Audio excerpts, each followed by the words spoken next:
C'est quoi pour vous, M. Fossini, ce que ça représente pour vous, l'austérité, en quelques mots, si vous auriez à l'expliquer aux étudiants de l'UQAC, par exemple? L'austérité, en fait, c'est des mesures... premièrement, l'austérité, ça vient du terme sévère. Donc, il y a des mesures qui sont sévères et habituellement, on le met en lien par rapport à la rationalisation des structures, des services comme tels. Donc, rationaliser les services, couper. Rationaliser, c'est couper. Donc, l'austérité, c'est des mesures très sévères pour diminuer la taille de l'État. Okay? Donc, pour arriver à ce qu'ils veulent arriver, c'est-à-dire un déficit zéro. C'est tout le temps dans la logique d'arriver au déficit zéro. Donc, c'est comme ça qu'on peut comprendre un peu l'austérité pour le gouvernement. Pour le gouvernement, l'austérité, c'est couper pour arriver au déficit zéro. Donc, il ne peut y avoir de déficit. Sauf que ça a des implications. On peut se poser la question, est-ce que c'est bon ou pas? Est-ce que vraiment on a besoin de mesures comme ça ou pas? Puis là, vous parlez de déficit zéro. Est-ce que vous pensez qu'au-delà du prétexte de on veut s'attaquer au déficit zéro actuellement, est-ce qu'on vous pensez qu'on peut parler d'une restructuration profonde de l'État qui est plus que ça encore? En fait, depuis des années qu'on fait ça. C'est-à-dire depuis des années qu'on est en train de restructurer l'État, depuis les années 70 en fait. Donc on restructure l'État pour arriver à une formule où l'État délaisse des parties qui avaient investi. Ne serait-ce que, par exemple, dans ce moment, on le voit avec le service des gardes. On avait investi dans le service des gardes. Là maintenant, on est en train de couper dans le service des gardes. Donc, quand on coupe, il y a tout le temps une partie de la population qui n'a plus accès. On dit oui, ça devient plus cher pour certaines personnes. Il y a d'autres personnes qui vont recevoir l'argent plus tard. Mais si on augmente les coûts, on coupe et on augmente les coûts, on sait très bien qu'il y a des gens qui ne seront pas capables de payer, par exemple, des garderies à 40 $ par jour. Il faut avoir les 40 $ par jour. Ce n'est pas tout le monde qui a 40 $ par jour pour pouvoir payer la garderie. Donc, surtout des gens qui travaillent au minimum, au salaire minimum, ne vont jamais payer ça à tous les jours. Donc, à ce moment-là, on réduit les possibilités de ces personnes-là. On dit que c'est des mesures pour favoriser le développement de la société, mais quand on rentre concrètement dans les données, on se rend compte qu'au contraire, ça va limiter l'accès à certaines personnes. À d'autres, ça ne va rien affecter, donc ils vont bénéficier. Donc, il faut faire la différence. Il y en a qui bénéficient, qui ne bénéficient pas. Au niveau de la santé, même chose. Lorsqu'on commence à rentrer les systèmes privés, il y a des gens qui se bénéficient. Donc, ceux qui vont avoir des cliniques privées, dans lesquelles on vous dit, oui, on a accès, si vous payez 100 $, ça va être beaucoup plus rapide que d'attendre 6 mois. C'est vrai. Sauf qu'il y a un coût associé à ça, parce que cet argent qu'on a réinvesti dans le système de santé public, qui est géré, il y a une norme qu'on suit, on le met dehors. Les gens qui ont seulement accès en ayant de l'argent vont pouvoir bénéficier d'un service en principe qualité. Je dis bien en principe parce que c'est pas parce que c'est privé que c'est nécessairement de qualité. Okay? Donc il faut faire la différence entre la qualité d'un service et l'accès comme tel, la facilité à laquelle certaines personnes peuvent avoir ou non dans ce service-là. C'est vraiment intéressant. Là, vous parlez tantôt de remboursement du déficit zéro. Est-ce que vous pensez qu'il y a vraiment matière à s'inquiéter en ce moment avec l'endettement du Québec? C'est ce qu'on nous dit en tout cas. Okay. Est-ce que ça pourrait, si oui, s'il y a matière à s'inquiéter, ce serait quoi selon vous les alternatives intéressantes pour combler le déficit du Québec autrement qu'en ayant recours à des mesures d'austérité? Premièrement, pourquoi on s'inquiète tellement par rapport à un certain déficit qu'on a? Il y a des États qui sont mis en déficit, donc ils ont investi massivement pour donner des opportunités dans un contexte précis. Donc, aux années 60, par exemple, on a investi massivement pour créer des institutions qui ont donné accès à beaucoup de personnes au marché du travail, développer socialement le pays et autres. Là, en ce moment, on parle qu'il faut aller vers le déficit zéro, réduire ça. Oui et non. Oui et non dans le sens que, oui, peut-être qu'on peut le réduire. OK? Mais on peut le réduire de d'autres façons qu'en coupant ne serait-ce qui est dans les services qu'on donne aux populations. Et surtout, on coupe souvent des services qu'on donne aux populations les plus démunies. On le sait, par exemple, les mesures qu'on est en train d'instaurer pour les personnes qui sont à l'assistance sociale. Donc, on est en train de rentrer des changements pour réduire. Ils disent que c'est pour favoriser l'accès de ces gens-là au système, donc ils puissent contribuer. Je ne suis pas sûr que les effets, c'est vraiment ça. Donc, c'est plus pénalisé, beaucoup plus pénalisé que d'autres choses. Donc, réduire l'accès. Donc, quand on parle de réduire le déficit, pourquoi pas le faire en augmentant les recettes de l'État? Non, pas en augmentant les recettes, par exemple, augmenter les tarifs qu'on demande, par exemple, à des minières, qui vont payer pour l'exploitation d'un terrain.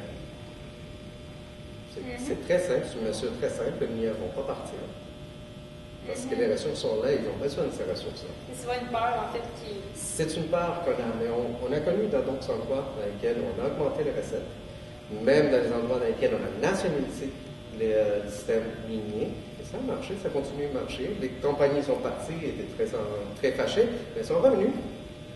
Mais elles sont revenues pour exploiter ces gisements-là parce que c'est une ressource qui s'épuise. Donc, on ne peut pas les renouveler constamment. Donc, ils sont toujours là. Donc, et ça, c'est un exemple de comment on peut aller chercher les recettes, un petit peu plus d'argent pour l'État et les distribuer à ce moment-là, au lieu d'être coupé dans les services, rationaliser les services. La vérité apporte-t-elle vraiment le Québec vers la prospérité et l'amélioration des conditions de vie de sa population? Non, pas du tout. Pas du tout. Je ne pense pas que ça va améliorer les conditions des personnes, que ça va améliorer les... C'est quoi la question exactement? C'est en fait, ça va amener le Québec vers la prospérité et l'amélioration des conditions de vie de sa population. Bien, on sait, la prospérité, quand on parle des bien-être social de tout le monde, c'est-à-dire qu'on a un certain standard où tout le monde a accès à la santé, tout le monde peut manger à sa faim, tout le monde a des possibilités d'avancer dans la vie, c'est-à-dire changer de strate sociale, si on veut. C'est lorsqu'il y a des gouvernements qui investissent massivement dans les systèmes sociaux, dans l'éducation, au niveau de la santé, pour que tout le monde bénéficie de façon égale. C'est là qu'on a vu vraiment une augmentation, une amélioration de la qualité de vie des gens. C'est pas un point. Lorsqu'on coupe, on l'a vu d'ailleurs dans d'autres pays depuis les années 70, et lorsqu'on coupe, au contraire, ça réduit le niveau de santé de la population, du bien-être de la population. Les statistiques sont là, les exemples sont là. Donc, on a juste à penser, par exemple, aux mesures structurelles qui ont été appliquées, mesures d'austérité qui ont été appliquées dans les pays d'Amérique du Sud, en Argentine, au Chili. En Argentine, 2001, entre autres, on a privatisé, on a vendu les compagnies de l'État, pourtant des compagnies qui donnaient des recettes à l'État. Pourquoi? Dans cette logique des rationaliser, logique des privés, c'est toujours mieux que les publics. Le problème, c'est qu'en vendant ces ressources à l'extérieur, donc ouverture de marché, c'est d'autres compagnies de l'extérieur, compagnies françaises, espagnoles, américaines qui viennent prendre contrôle. Et lorsque c'est privé, on n'a plus la possibilité de gérer ça nous-mêmes. Okay? C'est-à-dire collectivement. Lorsque c'est privé, c'est enlevé de la sphère publique vers la sphère privée. Donc, on n'a plus besoin, on ne peut plus débattre, on ne peut plus avoir un regard sur la structure, sur la chose. Donc on n'a aucune voix à ce moment-là. Dès qu'on prend une ressource, on la lève de la sphère publique et on la met dans la sphère privée. C'est fini. On n'a aucune voix. Et là, à ce moment-là, mais ça devient une question nécessairement monétaire. Donc, à ce moment-là, les compagnies, ce qui est arrivé dans ce pays-là, simplement, ils ont augmenté les tarifs. Ceux qui ne peuvent pas payer, mais simplement, on coupe les services. Et là, on parle de services essentiels. Dans ce pays-là, c'était, entre autres, l'eau, l'électricité. OK? Et autres, j'en passe.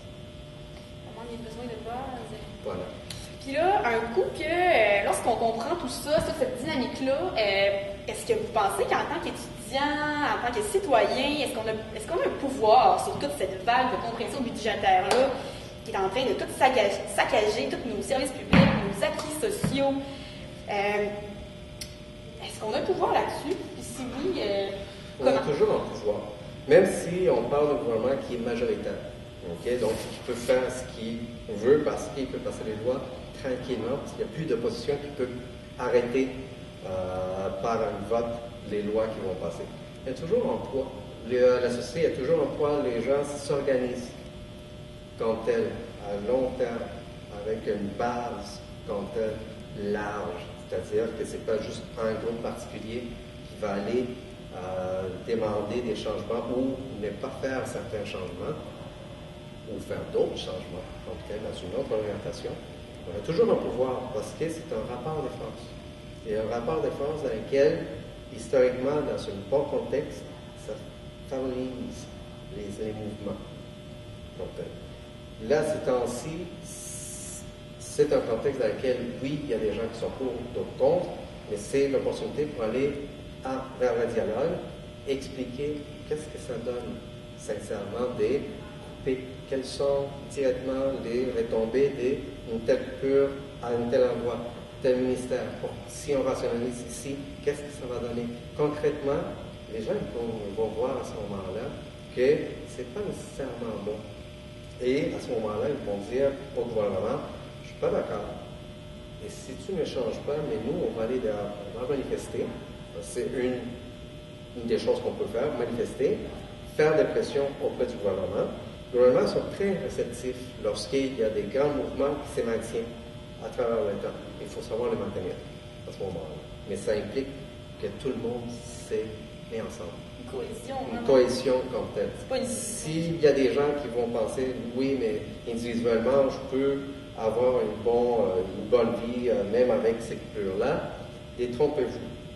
Parce que, malheureusement, individuellement, et ça, c'est ce qu'on veut avec un système néolibéral comme tel, c'est tout devient personnel. Et lorsque tout devient personnel, nos capacités, nos potentiels individuels sont réduits. Parce qu'on ne pense plus à agir collectivement. Et on délaisse ses pouvoirs comme tel, on le donne. C'est en agissant collectivement qu'on peut faire avancer des choses, l'histoire le démontre. C'est la seule façon, lorsqu'on est devant un gouvernement ou un autre groupe qui veut proposer quelque chose pour lequel on n'est pas d'accord. On peut faire changer ces choses-là, c'est possible. Mais le monde, il faut se mettre ensemble. Il ne faut pas partir chacun avec ses propres intérêts individuels. Il faut qu'il y ait une cohésion par rapport à un but envers le bien commun, en fait. Donc, à la question, est-ce que c'est possible, selon vous, que en ce moment, il y a quand même une vague de différentes actions et mobilisations qui sont en train de s'organiser là, partout au Québec, parmi les acteurs sociaux, on peut penser aux groupes d'étudiants, dans les universités, dans les cégeps, les syndicats, les garderies, les travailleurs de la fonction publique. Est-ce que c'est possible, selon vous, que ces actions, ces mobilisations-là puissent créer un véritable mouvement de front qui pourrait mettre fin à toutes les mesures d'austérité, là? C'est possible, mais c'est seulement le contexte et la façon dont les gens vont s'organiser qui va le dire. Là maintenant, c'est très tôt pour le dire. Là maintenant, c'est le temps de vraiment commencer à s'organiser. C'est le temps de commencer à monter le front tranquillement, à aller chercher des appuis. À long terme, on va le voir. On va le voir à long terme, qu'est-ce que ça donne. Mais il faut s'organiser. Il faut s'organiser, c'est l'étape cruciale, s'organiser, aller chercher une base militante. Quand je dis une base militante, ce n'est pas juste des étudiants, c'est vraiment aller chercher d'autres personnes qui vont contribuer et faire porter cette voix, ce discours comme tel, de façon beaucoup plus rationnelle, dans le sens dire aux gens concrètement qu'est-ce que ça donne. Vraiment expliquer vraiment qu'est-ce que ça vous fait, vous, directement. Même si vous ne le voyez pas en ce moment, qu'est-ce que ça va donner à long terme? Quels sont les changements à long terme qui vont vous affecter comme tel? Et penser que c'est le temps de se poser des questions, c'est le temps d'agir aussi. Parce que si on n'agit pas, on laisse cette place à d'autres. de décider à d'autres personnes d'investir cet espace comme tel. Vous perdez tout pouvoir. Vous êtes en train de délaisser votre pouvoir, le pouvoir que vous avez en tant qu'individu, le pouvoir d'action que vous avez. Il faut investir la sphère politique, surtout là avec des mesures qui vont affecter tout le monde et pendant une très longue période de temps.